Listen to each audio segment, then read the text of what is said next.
দরিদ্রকে সঙ্গী করে বছরের পর বছর অনাহারে অধ্যাহারে কাটানো এক মায়ের মর্মান্তিক জীবন কাহিনী।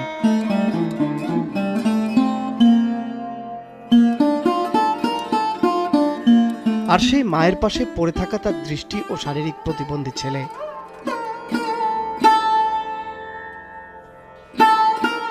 চরম দুঃখ দুর্দশা আর দুর্ভোগের মধ্যে মানবেতর জীবনযাপন এই মা ছেলের। রোদে শীতে আর বৃষ্টিতে 12 মাসই তাদের কষ্ট।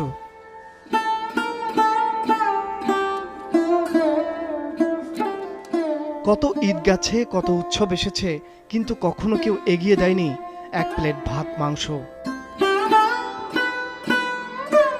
সেই মায়ের নিজের জমি জমা নেই, সেই কারণে বৃদ্ধ বয়স পর্যন্ত অন্যের বাড়িতে কাজ করে জুটত খাবার আর গোয়াল ঘরে আশ্রয়।